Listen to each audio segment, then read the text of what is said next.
So, why does pay disparity happen and what can we do about it? This is the Leaders of Transformation podcast. And on this show, we interview difference makers and world changers who are disrupting for good. Thank you for listening. I'm Nicole Jansen, your host. And our guest today is Rick Gillis, and he is the author of Leveling the Paying Field. And this is a groundbreaking approach that he has towards achieving fair pay, and we're going to talk about his book. We're going to talk about how to calculate your personal value in a brand new way. So you can literally understand your value when you go to a company and you know what the value is that you bring to them. So it's going to be really, really awesome. I hope you're ready for it. And if you're listening to us live, of course, during the interview, you'll have an opportunity, as I'm talking to Rick, you'll have an opportunity to ask questions. And if you have comments, please post them in the chat. We do see those. And what we'll do is we'll be answering your questions or highlighting throughout our conversation. And so I also want to do a shout out, by the way, to Nardi Media, who recommended Rick as a guest. Rick and I actually, we started this conversation quite a while ago. So I'm just really excited to finally have him here talking about what he's going to talk about here today. And so, Rick, I just want to bring Rick on, and let's just dive right in. So, welcome to Leaders Transformation. Thank you, Nicole. Thank you very much. I'm glad you thanked Nardi Media. It's been a long time since I've spoken with them. And yes, I was about 2.5 years ago, maybe, that they made this introduction. And I'm glad that you're still available, that I'm still here to be talking about this. Well, it worked out that you had this book that you were working on, and then you decided to maybe just tell us a little bit of the backstory on the book because you rejigged the book, renamed it, all of that. What was Completely. that? Yeah, tell us a little bit about that journey. Well, the book was originally called The Quotient, and it was self-published, and I put it out, and COVID hit, and it killed me. I mean, me and Nardi, we were just dead in the water. They had all kinds of things lined up for me, and none of it came to pass because COVID took over the news cycle completely. The book is called The Quotient, which is interesting because the quotient itself doesn't mean anything. However, it's fundamental to the book and the process, and we'll talk about that. But the quotient, when you self-publish a book, which I had self-published, that was my sixth self-published book. Your whole goal when you self-publish a book is to drive people to Amazon, to your page. And so the name is not as important as you getting out there and telling people how to get to your page. But then what happened during the break is that I was approached by a traditional publisher, Indigo River, out of Pensacola, Florida, and they're a little publisher. And they approached me, and I was really, interested. Who wouldn't at least have the discussion? But then I learned they were distributed by Simon and Schuster, and I went, "Whoa, this changes everything." And so I agreed to work with them, and we did a whole remanufacturing of the book, re-editing, and I got a fabulous woman to edit the book with me, and I'm telling you, she touched every line. My first book was kind of folksy. The material was the same, but the new book is more of a business book that still keeps my voice, and that has all to do with a woman, Diana Graveman, who edited the book for me. I'm telling you candidly, she touched every sentence in this book, and she had two young professional daughters. So I had 3 points of view because she said, "Can I share this?" I said, "Please." And so I had 3 points of view and ideas, and quite frankly, they made it a better book. Matter of fact, let me show it to you. It's can you see it okay? Yes. Leveling the Yes. paying field, a groundbreaking approach to achieving fair pay. And at the top, I have introducing the quotient personal value calculation system, because that is fundamental to the whole thing. But so anyway, that's what happened. And I'll turn it back to you because I could probably just ramble on now for another 20 minutes because the story is kind of fun, really. Well, I love hearing the story. I think it's really great for those that are working on a book and maybe that first round just didn't gel, or it didn't, like, maybe they didn't feel as confident in it, or maybe the audience didn't resonate with it. And you always have that opportunity to pivot, or like in your case with COVID, something hits and then you just have this opportunity to revisit, or a new opportunity that comes on. So it's staying the course because you knew you had content that Yeah, needed to be shared, yeah. and maybe you just needed to do a little massaging on it to get it to where it was, to where it could be, so that it actually could make the impact. So that's really I think Well, that's really Nicole, important. Yeah. candidly, and maybe I shouldn't even say this online or on, video or anything, but I'm not a really religious guy, but I'm a big believer and a spiritual person. This was a God wink. The way Yeah. this thing happened, this is a much better book than my Quotient book was originally. And I was Mm. really proud of the Quotient. But this is a much better book. And the title, Leveling the Paying Field, that literally came to me when we were about 2 weeks away from finishing complete edit and sending it back to the publisher. Wow. So a lot of things happened that like I said, these were gifts. These were gifts that were given to me, and the message, and it's interesting too for me to be so far along, if you will, in my career. I mean, I've been in the job search space for 23 years. I've learned a lot about job search space. I guess to give you a little of my bio, I helped launch the first job board in 1997 in Houston, Texas. And for about 2 years, 18 months to 2 years, I was the sole professional in Houston selling job board. And the reason for that, and this is another little God wink that helped, because we couldn't, it was just three of us in a dining room. We shouldn't have been this successful. But the Houston Chronicle at that point in time declared that the internet was a fad. It was going to go away, so they weren't going to participate. We had almost a free runway for about 18 to 20 months. I had no competition. And I got to tell you, as a sales guy, to have no competition and a cutting edge product, I had a closing rate of something like 97%, which is unnatural. If somebody didn't buy from me, I'd call them out back and ask them why, as opposed to pursuing somebody and say, when are you? Which is not normal in sales. But anyway, the whole point is I do have 23 plus years of experience in working with professionals, and that's all the way from new college grads to senior. I've got 6 CEOs under my belt that I've helped land over the years.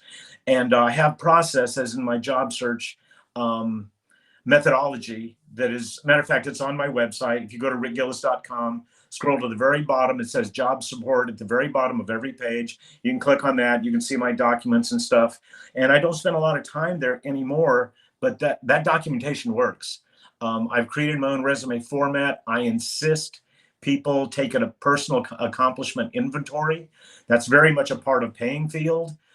Because until you can tell me how you're going to make me money or save me money, you're wasting your time in job search. And if you can't go into your performance review and express how you advance the company, how you advance them in terms of value, which you contributed, and that's where all this job search stuff is, that what led me to this leveling the paying field. So let's dive into, and I'm glad you mentioned a little bit about your backstory, because I think that's really important. Coming from the perspective that you had, you discovered that there was this disparity, and and a better way to measure and so forth. So let's kind of dive into that whole quadrant, X quadrant, and what that all looks like, and what does it mean for our audience who's listening, either A, as an employee looking to position themselves for a raise or whatever, or looking for a new job, and also as an employer, on what this means to those that are employers listening. Okay, well, great question. I'm going to start very broad and then bring it down a little narrower. Fundamentally, the book is about 65, the first 65% is written to the individual. The last 35-40% is written to enterprise. And that's one of the things, this book took a long time to write, because I was literally making this thing up. One of the things that I learned is no such calculation, no such metric existed prior to this book. And that's a lot to say for somebody who's got an undergraduate degree, no advanced studies. But what I have is 23 years of working with job seekers. And here's what I've learned over and over and over, Nicole, and this is really important to your audience. I came to see how often people thought that coming in on time and under budget was an accomplishment, and it's not. That is what you're supposed to be doing. That's what you're paid premium, the big bucks for, is to do the best you can with what you got. Now, out of that, you should be doing more. You should be delivering far more than just on time and under budget. But more and more, and especially in the last 5 or 6 years, I was working generally with senior level professionals, executive VPs, senior VPs, that kind of stuff. And these people, and these were unemployed people. And it would be an economic recession or whatever reason. Usually there was some outside circumstance that caused them to lose their job. because, and especially in Houston, where, energy up and down and all those kinds of things happen a lot. These people were really quality people. So I'm not demeaning them at all. However, they could genuinely not tell me what they had accomplished in terms of the value they delivered to their organization. So along the way, as I was working with people, and this was in job search, this wasn't even leveling the playing field yet. I created a non-negotiable stance, and I would tell everybody who called me who wanted to work with me, I'd say, here's my requirements. If you don't want to do this, that's fine. I still love you. I'm going to hang up the phone now, because I require every client, and this is from new college grad to senior executive, to compile a list of their very best accomplishments, personal accomplishments. They don't have to be in the last year. They can be in the last 10 years, 15 years, 5 years, whatever. But I want to know the who, what, where, when, why, and how behind every accomplishment. And I mean, this is required right to be written down. I don't care if you can do it in one paragraph or if it takes you 3 pages, but I need to know everything you did. And then I'm going to look over that. And so to give you a great, for instance, or what the result is, and the reason for my requiring this, I had a woman, a chemical engineer, come to me, and she hadn't worked in 12 years because she'd gone home to have a family, and she wanted to get back, but she was still a state of Texas certified engineer, EPA certified engineer. And so I asked her to do this, and she did it. She brought me sheaves of pages of papers, and she handed these to me, and she was really proud of what she had done. And I looked at the first one. Now, I got to tell you, she was a chemical engineer. Okay, I look at the first one, and I glanced at it, and I handed it to her. I looked at the next one, I glanced at it, I handed it to her. I looked at the third one, and she goes, "Aren't you going to read those?" And I said, "No, I don't even speak chemical engineering. I don't even know what this stuff means." I said, "That was for you. Now you are ready to write a resume. Now, more importantly, you're ready to go to the interview. You've got all this new old information top of mind. And when you go into an interview and somebody says, 'Tell me about a time when,' you don't even break eye contact. You stay straight with them and you start explaining this stuff, and they go, 'Whoa.' Now, my portion of the coaching requires that I get you to a point where you can tell me, as a result of my spending $300,000 on that project, I was able to deliver $3.7 million in gross revenue back to the organization." And that's when people go, "Wow." Because I will tell you now, if you can express, and this is entry level jobs, I don't care if it's Whataburger. If you can express somebody how you're going to make them money or save them money, you're going to have a job. And that's where I find most people think it's beneath them to say something like this. And while I'm at that, and let me talk about this kind of beneath thing, one of the things that I tell everybody, and this is for every job seeker, everybody seeking a promotion and advancement, when you go to the interview and you're done, I do not want you to stand up and say, "What's the next step?" That's what everybody asks at the end of an interview, and that is a terrible thing to do, because when you ask a question, you have lost all power, because at that point, somebody's going to say, "Don't worry, we'll get back to you in a couple of weeks." You can't respond to that. Instead, what I have done, and this started back when I was 18 years old and I applied for my first job at a lumber yard in El Paso, Texas, where I'm born and raised. I would stand up and say, "Nicole, thank you for your time today. I want this job." I give it a second, a breath. I'm going to turn around. I'm going to walk out the door. I'm not going to look back. There is a sense of authority and power. And more importantly, and I've made professional business acquaintances and relationships by doing this. One job I applied to when I first came to Houston many years ago, at the end of the interview, I said, "John, thank you for your time today. I want this job. Linda, I appreciate your questions. Thank you very much. I want this job." I turned around and walked out. That was for Westwood One Radio. It was radio sales when I first came to Houston. And they called me that afternoon. They said, "We want you. You were interview number 63 for a sales position. We were hiring 3 people. We had already chosen those 3. You came in. You were the only person that asked for the job. And this was for a sales job." Now, this is not hard to do. It's not hard to do. It's easy just to say, "I want this job." Make a statement. And by the way, if you don't want the job, don't say it. It really works. Wow. That is really interesting. And I love your approach, because when you talk about, so we'll get into what is the quadrant, how to use it, and so forth. But because I mean, I as a business coach, I have been invited in to talk to executives who are in transition, that may or may not want to start a business or may or Right. may not want to get back into the field that their existing career field. And so often when I would look at these resumes, and I'm not an expert in this area, but I just know that I know sales and I know marketing. And I'm like, look, this is your marketing piece, but now you're selling you. And this is even people that were in the sales industry or the Right. marketing Right. industry. And you're looking Right. at their resume and saying, this doesn't sell you at all. And Uh-huh. it looks like everybody else's. And so you get 300 resumes and they're just sifting through. They're looking for the standout resumes that are gonna are and of course you have such a great personality, so you know, and you bring your personality out and all, I'm sure, all the things you do. But even for somebody who's like a chemical engineer, what is their standout? What is the wow, this person could bring some great value to the company? And I love what you said there about it's not just meeting quotas and on time and on budget. It's about the more. And I remember there was a young woman years ago who said to me, I was working in this law firm and she worked there as well. And she came to me and she said, you know, I'm frustrated. I don't know. She was just shooting the breeze or whatever. And she was like, I'm frustrated. I want a raise and they're not giving her a raise. And I said, well, Sylvia, like, what are you doing to earn that? Because all I hear when I hear you talking to people around the office is that's not my job.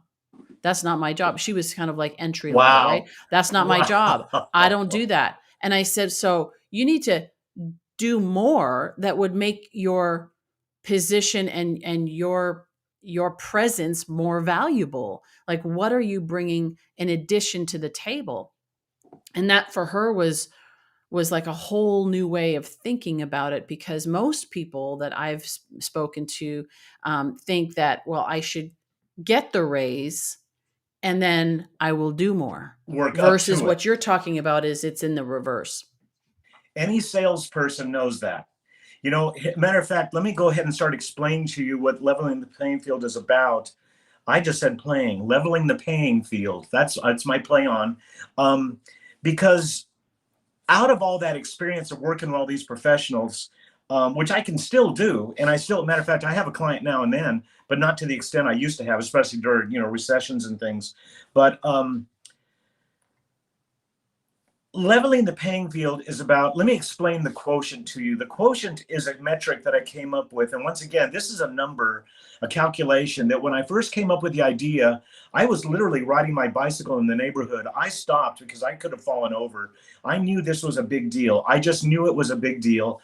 And the idea is, and this is the good and the bad about the whole process.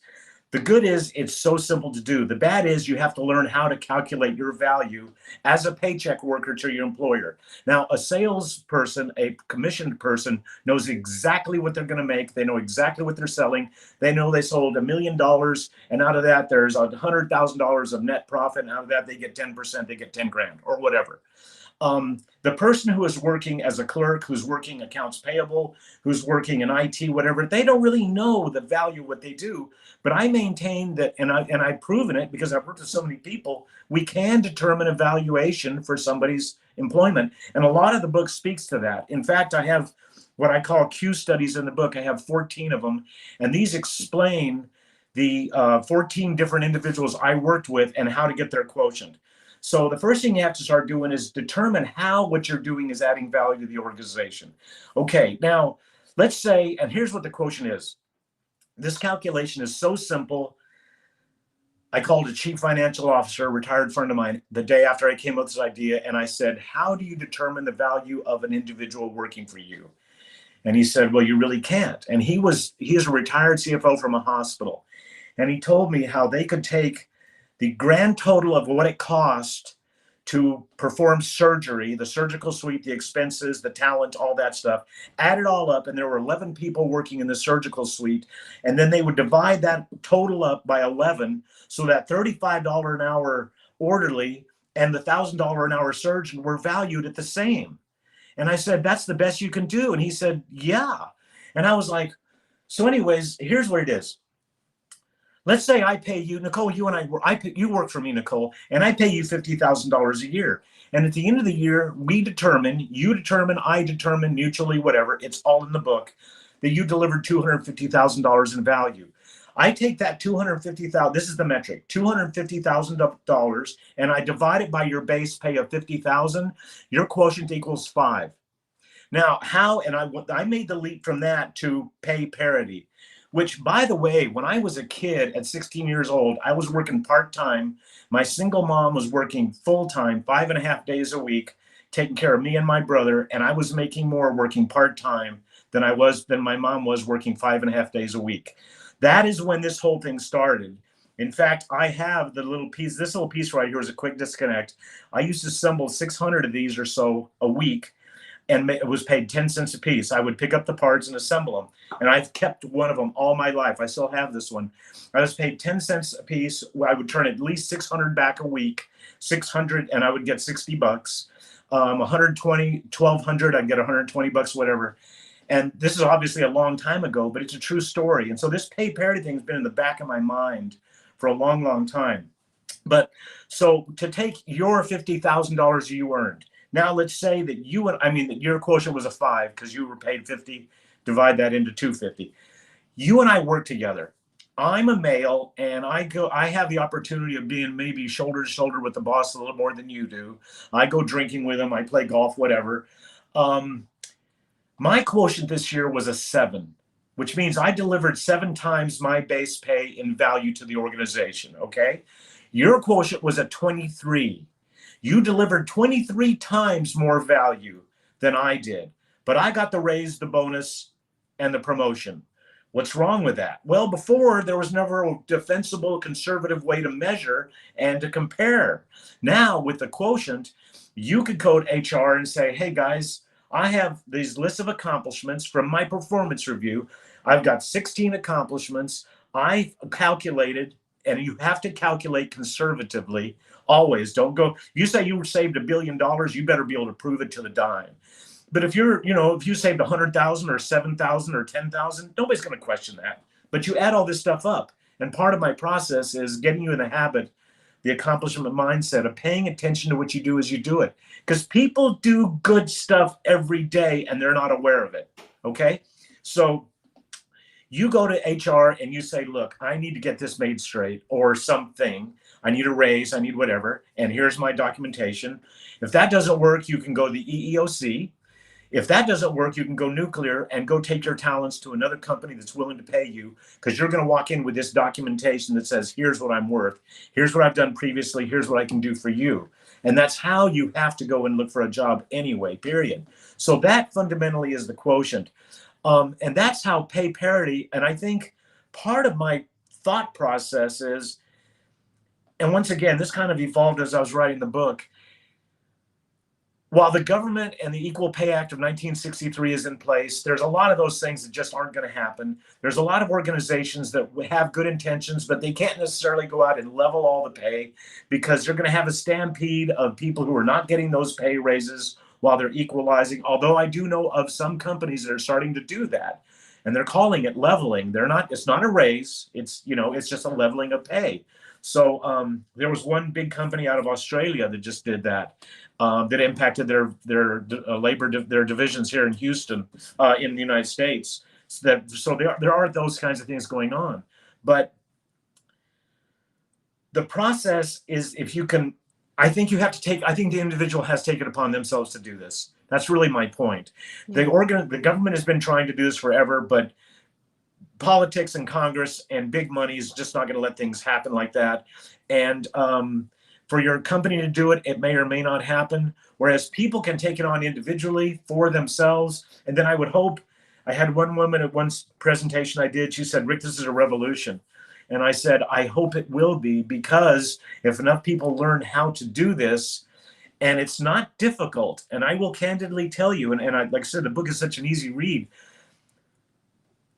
but it is a matter of starting to pay attention to what you do as you do it. And I recommend that people make a note at the end of the day of just those little things they did today, because accomplishments don't happen in day one.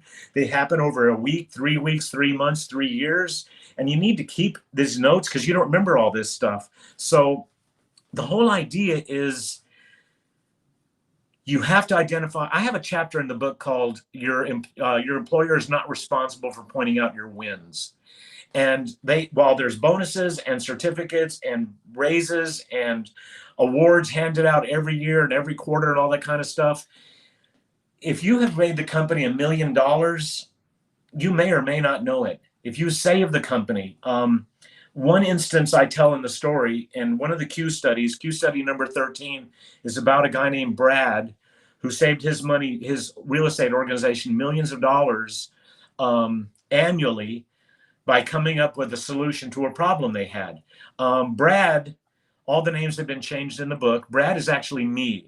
And I remember this story 10 years after I had left the organization. Company doesn't even exist anymore. It was all sold off. I was the general manager of the El Paso operation of an office park that the company based out of Jacksonville, Florida. We had 26 office parks across the nation. This is a true story. I walked into the office one Monday morning, and there's a Texas sheriff in my office, and this guy had his big hat on and his big boots on, and I'm in my little suit, and I'm not a big guy. And he goes, "Richard Gillis?" And I went, "Oh, no." And they go, "Yeah." And he hands me an envelope. He says, "You've been served." And I'm like, "Oh, great." So I opened this thing up. Well, there was a broker that said I owed him $8,000 on a lease renewal I had just completed. I called my boss. Do you want the attorneys? And I said, no. I said, let me look into this. I went to the original lease, and it was my mistake.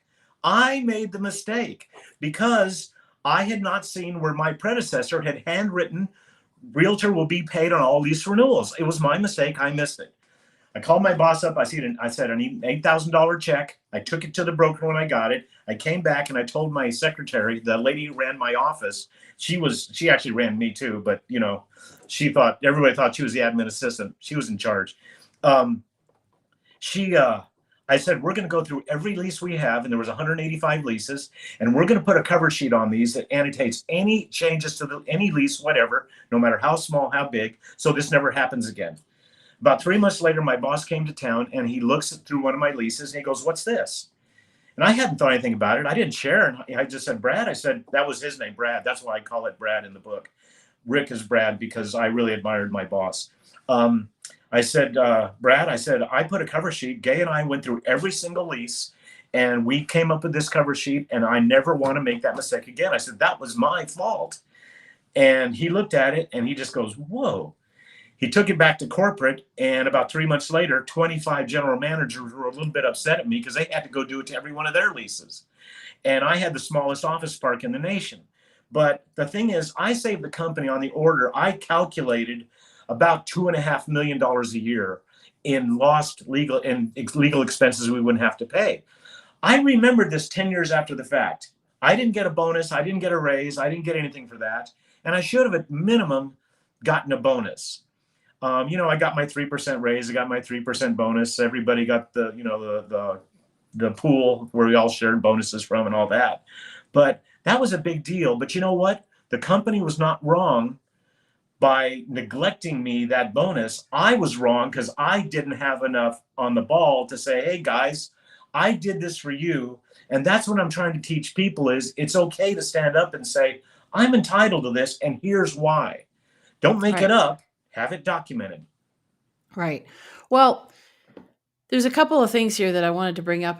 Very interesting, and I loved your example there because how often do people do that and not think anything of it, or even think about it as something extra special because it is part of their job now. So that would maybe be for I shared with you the story of the not my job, but then there's the people that are just naturally going to improve because that's what they do and see things that need to be improved. But so you said it's interesting that you said the employer is not responsible for doing that. Yes, and at the same time, I think this information is important for employers to understand because if they don't value their people, well, then their person's going to go somewhere else. I mean, I worked with the same law firm or that same period of time when I was working with lawyers. It was actually when we were at a larger firm, we had moved. That they wanted they did not actually see the value that I was bringing. The lawyers I worked with personally knew the value, but the company, being this big bureaucratic Yes. system, Yes. said, we can't pay her that much. And the lawyers were like, just pay her because she is well worth it in spades. But they were like, well, no, that's not part of, we don't pay anybody who's not a lawyer that much, you know? And so they were actually trying to get me. I was working 3 days a week on that project and still running businesses on the side. But they hired me because of the business experience and understanding, how to work with clients and so forth. That's why I was there. And so, but they said, no, we can't. We need you to be here 5 days. So I said, so in other words, you want me to spread out what I'm now able to very efficiently do in 3 days, and you want me to be there 5 days so that you feel I didn't care about the job. You asked me to work, right? And it's like, hey, so I just said, so let me get this straight. You want me to spread out the time so you feel better about the amount that you're paying me? That makes no sense. As an entrepreneur, I understand, and salesperson, you understand you get paid for performance. You get paid for the result. And so I'm just naturally thinking that way. But the unfortunate thing from their side is that because they kept doing that, at some point I said, I don't need this. I can I can go back to, in my case, I could go back to just focusing full time on my other, ventures and so forth. I don't need all of this hassle and you trying to whittle me down to, pay me less and all that stuff. So they lost a good employee or, good person that was working on handling a whole project, which required them to now hire two people to Right. replace me and all this Right. stuff. So there Right. is that side of, for employers, that if you don't value your employees, or like you talked about with even pay disparity, you might have a woman who is not getting paid enough and she starts figuring that out, that her counterparts are getting paid that much more. She may go to another company where Well, she and will Nicole, actually be valued. So it is both, but you can't wait for them to do it. You need to take ownership. I believe like responsibility is kind of the, like, you see it, it's yours, right? Like, so you've got to take that right, responsibility. right. To be fair, there are men in that same situation too. They're not being paid as much as Yes. their coworker. So it's not Yes. just women in that case. It's everybody. My whole mantra is not equal pay for equal work, and there's nothing wrong with that, but it's the best pay for the best performance, or better, the proper pay for the best performance. Let me explain something. When it comes to the Q studies and my Q factor, I have three types of Q factors. The Q equal one is exactly what you were just alluding to, and I had to make a note real fast so I wouldn't forget it. Q equal one means you're earning your keep. You're earning enough money that you're justifying your being there. That's a Q equal one. And everybody has to do that. And I maintain that anybody who's been working at their job for more than a year is probably equal, making their Q equal one. Um, a Q greater than one means you're making or saving the company money, and that's what you want to be striving for. And then I have a Q of less than one, or a Q exempt as well. They're two different ones. A Q less than one means you're probably going to be terminated, or you're one of those positions that can't really be rated. Like I had a friend of mine that was a cancer researcher. It's like he told me he spent millions and millions and millions of dollars over 30 years and moved the needle 5 points in pancreatic cancer research, but so his Q would have been negative, negative, negative, but he That's a had good moved. point. I wanted to just jump in there with that. Is that how are there roles, jobs where this doesn't actually apply? So if you can The weave that first in. one, that first Yeah. easy one, that researcher thing, but also one that I have the story. Matter of fact, it's Q study number 2, is a woman who was the executive assistant to both the COO and the CEO.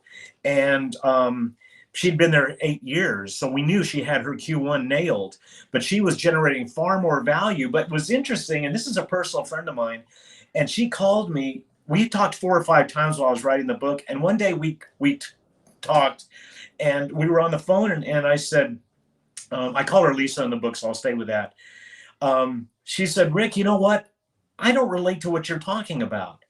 And I just went, whoa, wait a minute. You understand all the stuff, all the mechanics of what I've been telling you. What do you mean? She said, we were talking about these people that have saved $1 million and made $1 million. She said, I don't even relate to that kind of money. And that was such a great wake up call for me, because I just went, duh, of course not. And so I challenged her. I said, Lisa, well, I want you to pay attention to what you do over the next few weeks. That accomplishments mindset. Pay attention to what you're doing as you're doing it, because when you're just rote and you're doing it the same way all the same time, you may miss when you save the accounting office that extra 15 minutes a day to close times 30 people times 7 branches. All of a sudden, we're talking about $40,000 a day saved because you learned how to close the books 15 minutes earlier. That stuff happens all the time. Lisa, I told her to please pay attention to what she was doing. 2 weeks later, she calls me and she says, "You're not going to believe this." And I'm in my head, I'm going, "Yes, I am." And I can't wait to hear it. She was making $66,000 a year at that point in time. She's doing much better now. This is all part of it. She called to tell me that there was a contract that she just felt was not being monitored properly. And it was not her job to do it, but she took the contract, reviewed it, and found the woman administering the contract had neglected to take $72,000 in credits that were earned by the company when they had a certain threshold. In less than an hour or 2 hours, Catherine, oops, that's her real name. You'll never find her. Lisa, by Q study number 2, Lisa saved the company $72,000. She's making $66,000 a year. So right off the bat, if you take that $66,000, because you have to take your first value, that's your Q equal 1, and you add all those other wins to that. So you take that Q $66,000 plus the $72,000 she just saved to the company, and now I think the total right off the tab, I think it's $138,000. Now then you divide that. You say you take up all the savings you've made or all the money you've made for the company over a year, and you divide that by your base pay. So now there's that. So I added 66,000 plus 72,000. I got 138. We go now take that 138 and divide it by that same $66,000, and her quotient right now is a 2.09. She's already in 1 hour or so, she has generated more value than she is going to be paid twice that whole year. Now let's assume that she had 15 of these kinds of wins over a year, and I did the numbers, and they're in the book. And let's say that she saved like 100. It was like $1 million at $72,000 each, $1,350,000. Her quotient came out to be like 17, meaning that $66,000 she's making, she generated 17 times that in value to her company. That's what she's going to take to her boss and say, because going and saying, I saved the company $72,000 and I'm making $66,000, that might be worth, whatever, a smallish 1% bonus or something. And that you should be recognized for that, no question. But that's not earth shattering. That didn't change the dynamics of the company. But if you find somebody that's regularly doing this, and I maintain when I have the clients I have worked with, I found this stuff over and over and over that they have done that they're not aware of because they're just doing their job. To save $1.5 million and paid $66,000, that's worthy of at least a bonus. She was already an executive assistant. She couldn't go any higher, so it's not going to get a promotion, but it should get her a raise. And I talk about that, a raise, a promotion, or a bonus, all three. I always discuss all three together, because what if somebody's having an extraordinary year this year, and maybe they're not worth a raise, and maybe it was just a one-off year, so we're going to give them a really good bonus this year, but we're going to keep their wages. We'll give them a 3%, pay raise at the end of the year, whatever. But because somebody might have just a home run year where the next year they're back to where they were, they don't have any big wins. So a bonus can be, and listen, a bonus, I mean, to get an extra $3,500, $3,000, $10,000 that you weren't planning on, that'll make anybody happy. And that's not a big deal out of the company's coffers. Yeah. Yeah, I mean, this is great. There's so many questions that I have that we're not going to be able to get to today. But I love this concept. And again, I think back to my I've had businesses for over 30 years, and so that's been I my know what you've done, predominant. I think, is remarkable, Nicole. Well, thank you. I just love what you've done when I've looked into your past. I had looked deeply at your website, and we talked a little bit all those couple of years ago. I really admire what you have done. I think you're the bomb. Oh, thank you. I really appreciate that. I appreciate that.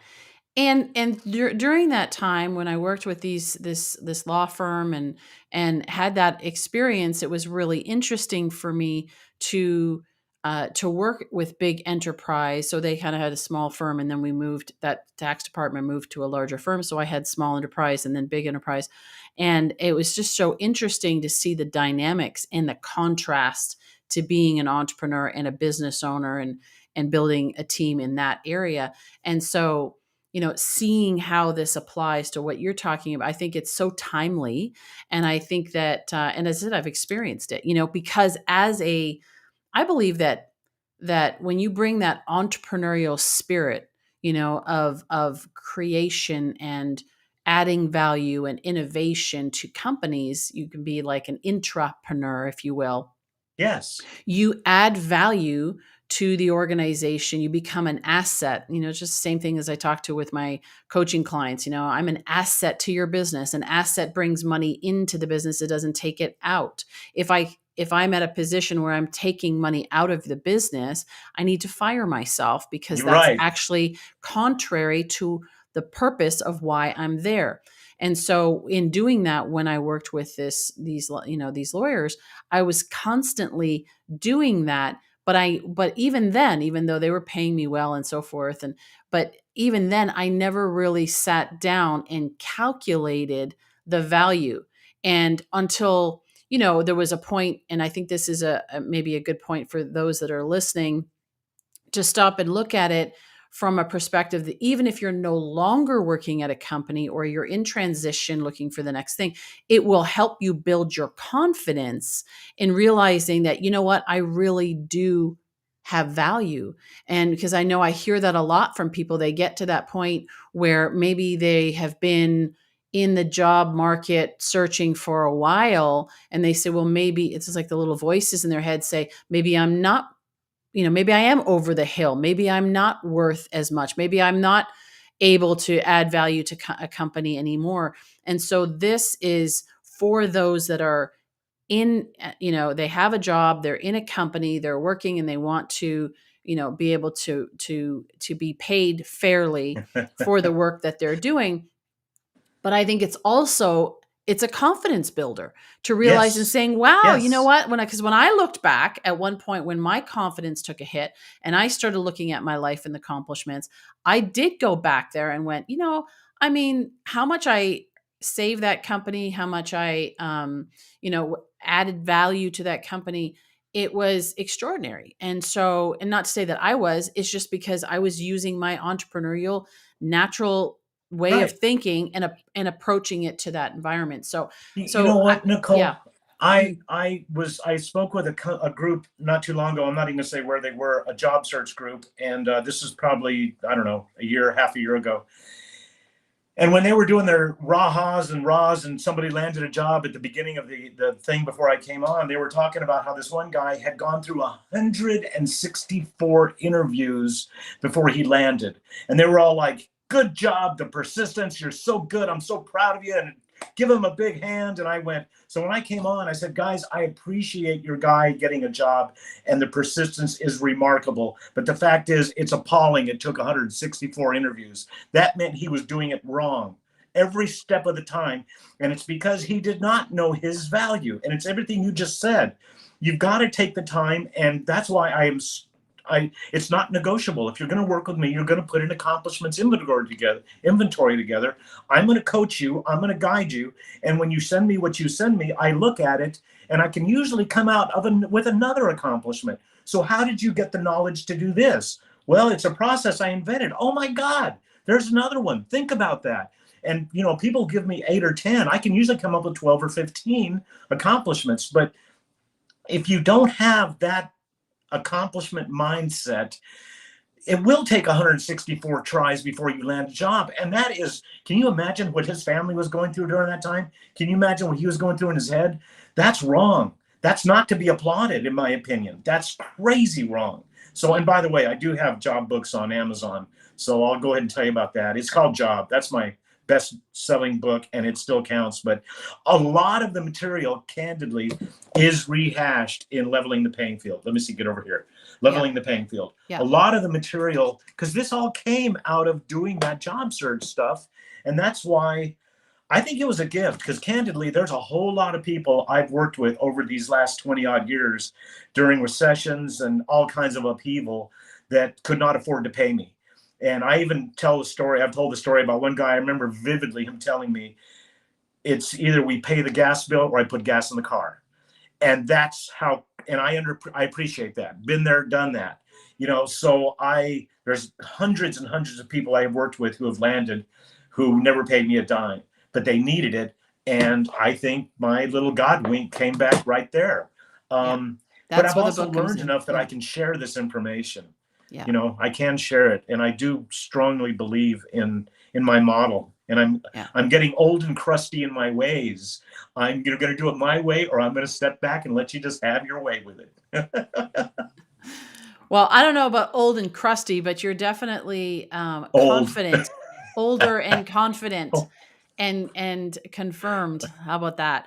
I But like that. Thank you. yeah, yeah. So you know, for our listeners, definitely go get a copy of Rick's book, "Leveling the Paying Field." It's really, really good. Yeah, it's Is brand Rick? new. We released it September 28th. And if you do get it on Amazon, please write me a review. I need reviews. And listen, rickgillis.com. That's where you Yeah. can find me. And I've got other places other than Amazon you can get the book as well. And they're all there on rickgillis.com. Awesome, awesome. Well, and I love because your personality comes out, and your effervescence, if you will, expressiveness comes out in the book as well. So it's not a dry read; it's a fun read. Thank And you. when you were telling me about it initially, of course I had talked to you already, but I was kind of like, oh, okay, metrics and measuring and so forth. But then I read it, and it's like all the Boring. stories. Yeah, exactly. But it was not boring. It was really, really interesting. So, Rick, thank you so much. I know that.